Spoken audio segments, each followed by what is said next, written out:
Before start, please don't forget to like this video, subscribe to my channel, and share this video at your social media. And if you have any question or inquiry, you can write it down there in the comment section or contact me directly at my Instagram. So if we look together as a visa policy of Belize, just click over this link over here. This page will appear in front of you and it will show you the visa policy map of Belize. And as you can see, all the countries of North America, South America, and almost all the European countries can travel to Belize without any need for any visa. And you can see the list of the countries exempt from the visa over here for the rest of the world, the rest of the African countries, the rest of the Asian countries. You will have to apply you will have to apply for a visa through one of the embassies of Belize in your country. So to fill the visa application form for Belize, just click over this link over here. This page will appear in front of you, and down there you can find the visa application form for Belize.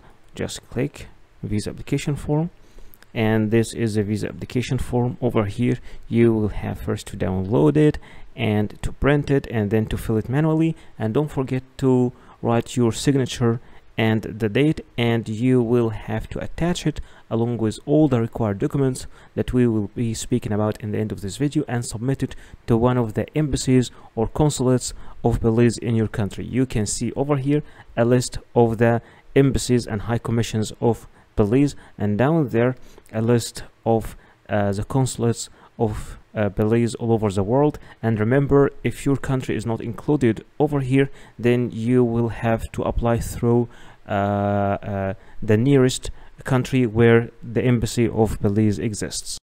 The first document that you will need for your visa application is your passport.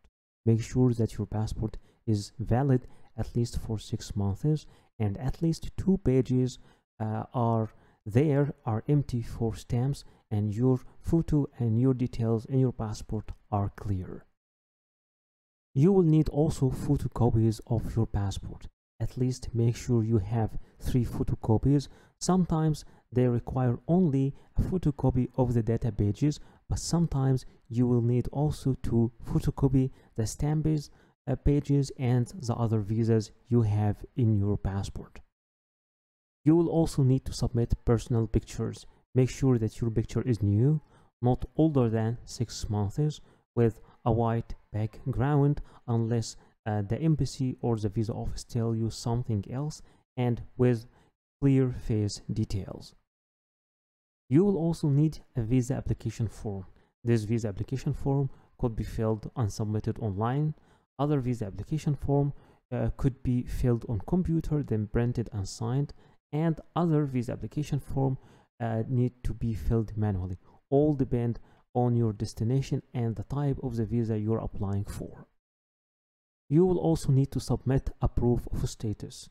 If you are an employee, then you will need to bring an HR letter from your company, and this HR letter should be signed and stamped with all the details of your company and your position in the company, and stating your salary as well. If you are a business owner, then you need to submit all the documents that you have that can prove that you own a business. If you are a student, then you will need to ask your university to give you an admission letter. If you're a minor, then your father and mother, your parents, should be approving your travel by giving you a letter signed by them. If you are jobless, then try to approve your means of funds. Sometimes you will need to provide a proof of legal status if you are applying from another country than your main country of nationality. In that case, you either need to submit a valid visa of this country, or a proof of legal residency in this country. You will need also to submit a bank statement as a proof of funds. It should cover the last 6 months movement of your account, and it should be signed and stamped by your bank. Number 8 is your flight reservation. It should be a round trip, and some countries require you to submit a confirmed ticket, and for others it will be okay to submit a dummy ticket, and I will teach you how to make both of them, the confirmed ticket and the dummy ticket. Number 9 is your travel accommodation or the booking of your hotel. Sometimes it's required to be confirmed, and sometimes it's okay to be an initial booking, and sometimes some countries require you that this booking should cover at least a third of your trip.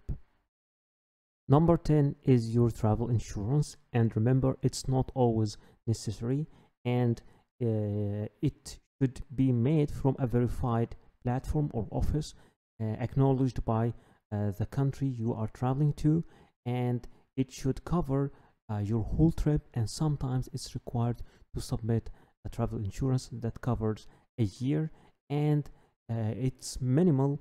The minimal coverage should be at least 30,000 euros.